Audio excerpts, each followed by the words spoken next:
السلام علیکم ورحمۃ اللہ وبرکاتہ۔ الصلاۃ والسلام علی رسول الکریم، اما بعد، اعوذ باللہ من الشیطان الرجیم، بسم اللہ الرحمن الرحیم۔ کیا حال ہے جناب؟ ٹھیک ہیں آپ؟ ہم آج پھر افغانوں کے متعلق کچھ معلومات آپ تک پہنچانے کے لیے حاضر ہوئے ہیں۔ پاکستان کے احسانات کیا ہیں؟ افغانیوں کی محسن کشی اور غداری کیا ہے؟ پاکستان کے افغانستان پر حملے، ان کی نوعیت کیا ہے؟ پھر پاکستان، روس اور امریکہ میں فرق کیا ہے؟ طالبان کے لیے آخر میں ایک نصیحت ہے، شاید ان پہ اثر ہو جائے۔ سب سے پہلے تو میں آپ کے ساتھ ڈسکس کروں گا ایک تلخ نوائی کا۔ تلخ نوائی کیا ہے؟ ایک نمک حرامی۔ افغانوں کی ایک بات مجھے جو بہت زیادہ ناپسند، وہ یہ کہ یہ بھلائی کا بدلہ برائی سے دینے کے عادی ہو چکے ہیں۔ اب پاکستان کو دیکھیں، کون سی بھلائی ہے جو پاکستان نے افغانوں کے ساتھ نہیں کی؟ سوویت یونین نے افغانستان پر حملہ کیا، قبضہ کر لیا انہوں نے۔ پاکستان نے اپنی سرحدیں افغانیوں کے لیے کھول دی، انہیں پناہ دی۔ سوچئے یہ کتنی بڑی بھلائی تھی جو پاکستان نے کی۔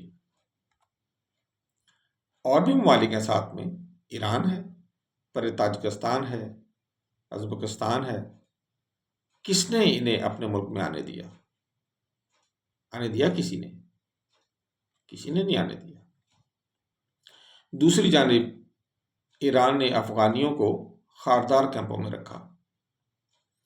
پاکستان کا کام دیکھیں، پاکستان نے انہیں اپنا بھائی کہا اور بھائی ہونے کا حق ادا کیا۔ پورا ملک ان کے لیے اوپن کر دیا گیا، گلگت سے لے کے کراچی تک، لاہور سے لے کے کوئٹہ تک، ہر جگہ افغان پھیل گئے۔ پاکستان نے ایک بھلائی اور کی کہ افغانوں کو ہر طرح کے کاروبار کی بھی آزادی دی۔ ٹرانسپورٹ کا کام ہو، کپڑے کی خرید و فروخت ہو، ریل اسٹیٹ کا کام ہو، امپورٹ ایکسپورٹ ہو، تعمیرات ہوں، ٹھیکے ہوں، الیکٹرانکس کا کام ہو، ہر کام میں ان کو آزادی دی گئی۔ کون سا کام ہے جو افغانیوں نے پاکستان میں رہ کر نہیں کیا؟ لیکن پاکستانیوں نے ان کے ساتھ اپنے رزق کو بانٹ کے کھایا۔ کسی نے کبھی بھی ان کے خلاف کوئی بات نہیں کی۔ احسان ناشناسی اور غداری ان میں کوٹ کوٹ کر بھری ہوئی ہے۔ موجودہ جو افغان حکمران ہیں، سال ہا سال، بلکہ میں کہوں گا کئی عشرے پاکستان میں رہے، ان کے خاندان یہاں رہے، یہ خود یہاں پلے بڑھے، ان لوگوں نے یہاں تعلیم حاصل کی، یہاں کاروبار کیے، جائیدادیں بنائیں، حتیٰ کہ پاکستان کے انہوں نے شناختی کارڈ بنوا لیے، پاسپورٹ بنوا لیے۔ پھر مزید دیکھیں، انہی پاسپورٹوں پر یہ لوگ ملک سے باہر جاتے رہے اور منشیات کو سمگل کرتے رہے۔ باہر پکڑے جاتے، بدنامی پاکستان کی ہوتی، تھے یہ سارے کے سارے افغان، اور وہ بدنامی آج تک ہمارے گلے پڑی ہوئی ہے۔ ہمارا پاسپورٹ دنیا میں وہ مقام حاصل نہیں کر سکا جو اس کا حق بنتا تھا، اور اس کے پیچھے ایک بہت بڑی وجہ یہ افغان ہے۔ یہاں کی دھوپ، یہاں کی چاندنی اور ہوا سے فائدہ اٹھایا انہوں نے، یہاں کی گندم کھائی، یہاں کا نمک کھایا، ان کی کئی نسلوں نے یہاں پہ پرورش پائی۔ یہ سب وہ بھلائیاں تھیں جو پاکستان نے ان کے ساتھ کی۔ اب یہ غدار اور محسن کش افغان جو ہیں، ان بھلائیوں کا بدلہ بھارتی پٹھو بن کر ہمیں دے رہے ہیں۔ کئی ہزار سال سے، اب سے نہیں، یہ پچھلے 40-50 سال سے نہیں، کئی ہزار سال سے افغان موجودہ پاکستان سے خوراک اور وہ تمام اشیاء حاصل کر رہے ہیں جو زندگی گزارنے کے لیے ضروری ہیں۔ ایسا نہیں کہ پاکستان کو آج سے ہزاروں سال پہلے سے آباد تھا۔ میرے کہنے سے مراد یہ ہے کہ پاکستان کی یہ جو زمین ہے، پاکستان کا یہ جو خطہ ہے، اسی نے افغانوں کو ہزاروں سال غلہ پرووائڈ کیا، اجناس پرووائڈ کی۔ خود ان کا اندازہ کریں کہ آج تک ان کے ہاں ایک جراب تک نہیں بنتی۔ ان کے پیشے دیکھیں، قتل و غارت ہے، لوٹ مار ہے، اسمگلنگ ہے، فتح خوری ہے، کرائے کے قاتل ہیں، دہشت گردی ہے۔ سب کچھ یہ پاکستان سے لیتے ہیں، لیکن کیا بدلہ دے رہے ہیں؟ نفرت، لڑائی، دہشت گردی۔ پاکستان تو ان کے ساتھ ایک اور جو بہت بڑی بھلائی کر رہے ہیں وہ ہے ٹرانزٹ ٹریڈ کی اجازت دینا، اور جسے انہوں نے اسمگلنگ کا ذریعہ بنا لیا۔ ایک ہفتہ اگر بارڈر بند ہو جائے تو ان کی چیخیں نکل جاتی ہیں، ان کی چی بول جاتی ہے۔ ان احسان ناشناساؤں نے اور ان ناشکروں نے، میں آپ کو کیا مزید یہ بات کروں، ان کے بیماروں تک کا علاج پاکستان میں آج تک ہوتا ہے۔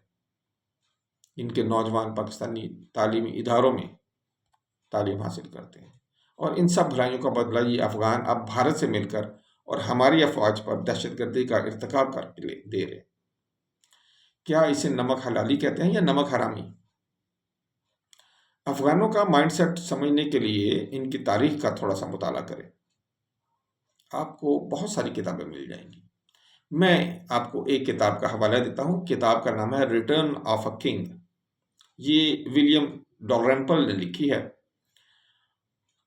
نسبتاً یہ تازہ ترین کتاب بھی ہے اور یہ سکہ بھی ہے۔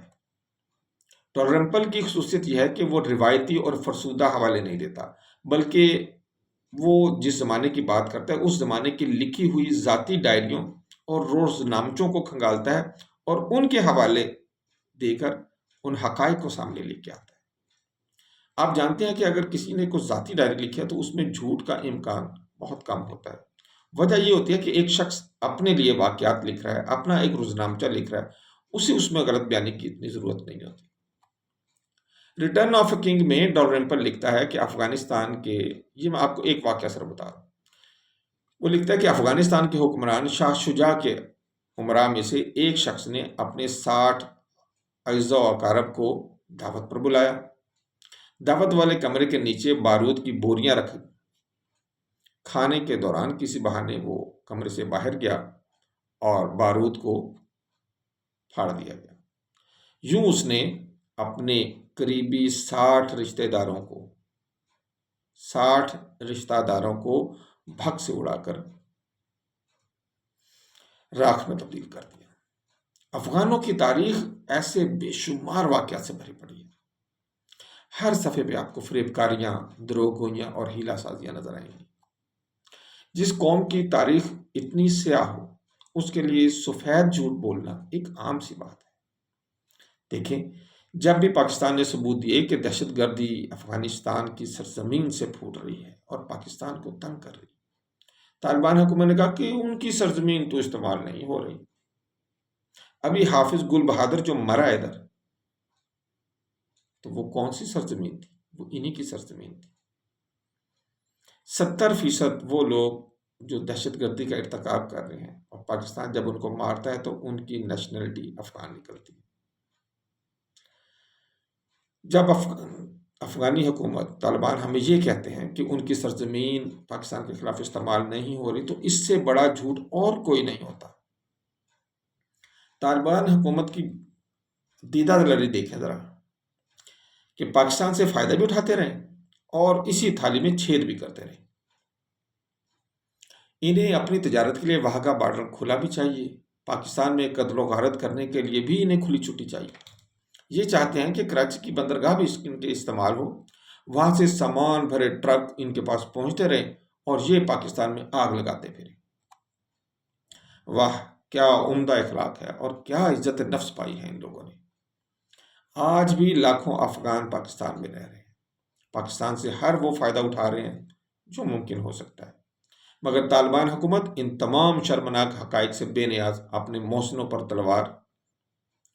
تلوار چلا کے خوش ہو رہی ہے۔ ان کے وزیروں کی اکثریت کے خاندان آج بھی پاکستان میں رہ رہے ہیں، کاروبار کر رہے ہیں۔ کیا دنیا میں کوئی اور ایسی قوم بھی ہے جو اپنے محسنوں پر تلوار چلائے؟ سوچے تو، طالبان کے عجیب و غریب مائنڈ سیٹ کا اندازہ ایک اور منافقت سے دیکھیں ذرا۔ ایک طرف یہ کہتے ہیں کہ ہم نے اپنی خواتین کا علاج مرد ڈاکٹروں سے نہیں کروانا، مرد نرسوں سے نہیں کروانا۔ ٹھیک ہے، بالکل صحیح ہے، اچھی بات ہے۔ اور دوسری طرف دیکھیں، یہ اپنی خواتین کو تعلیم ہی نہیں حاصل کرنے دیتے۔ وہ تو اللہ کے بندو، وہ تعلیم نہیں حاصل کریں گے تو ان عورتوں کا علاج کون کرے گا؟ جب خواتین علم ہی حاصل نہیں کریں گی، جب وہ ڈاکٹر نہیں بنے گی، جب وہ نرس نہیں بنے گی، تو ان خواتین کا علاج، جو تمہاری خواتین ہیں ان کا علاج کون کرے گا؟ کیا کوئی قوم ایسی سوچ اور ایسے مذہقہ خیز رویے کی حامل ہو سکتی ہے؟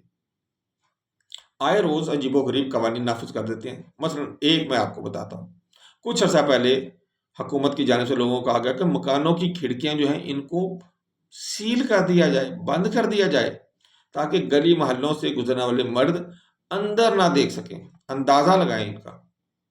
مردوں کو نہیں کہنا کہ بھئی انسان کے بچے بنو، عورتوں سے کہنا کہ دروازے بند کر لیں، کھڑکیاں بند کر لیں، بالکل چار دیواری میں قید ہو کے بیٹھ جائیں۔ آخر ہے بھائی، طالبان کی عبوری حکومت اگر رتی بھر بھی عزت نفس رکھتی ہے تو پاکستان میں رہنے والے اپنے افغان شہریوں کو فوراً واپس بلائے۔ آئے دن پاکستان کے سامنے گڑ گڑاتے ہیں کہ افغانوں کو نہ نکالا جائے۔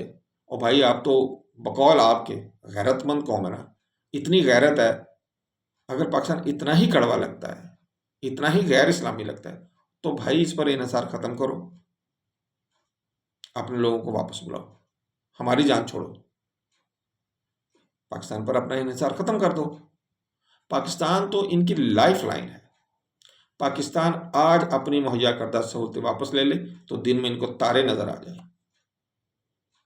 جائے عبرت ہے کہ جو وزیر خارجہ بھارت جا کر پاکستان کے خلاف محاذ قائم کرنے کی کوشش کر رہا ہے، ہفتہ پورا وہاں بیٹھا ہوا ہے، کمال ہے، اس کی اپنی جائیداد پاکستان میں ہے، پاکستان ہی نے اسے پالا پوسا ہے۔ کیا اس کو عزت نفس کہتے ہیں؟ کیا اس کو غیرت مندی کہتے ہیں؟ بہرحال پتہ نہیں کبھی نکل آئے گی۔ میں اپنا ویلاگ کی یہ پہلی قسط یہاں پہ ختم کرتا ہوں۔ دوسری قسط میں انشاءاللہ ہم آگے والے جو ہمارے دو ٹاپک ہیں ان کے اوپر ہم بات کریں گے کہ پاکستان کے افغانستان پر حملے، پاکستان، روس اور امریکہ میں کیا فرق ہے، اور طالبان کے لیے کیا نصیحت ہے۔ یہ ہم آپ کو دوسری قسط میں پیش کرتے ہیں۔ تب تک کے لیے ہمیں اجازت دیجیے گا۔ اللہ حافظ۔ السلام علیکم ورحمۃ اللہ وبرکاتہ۔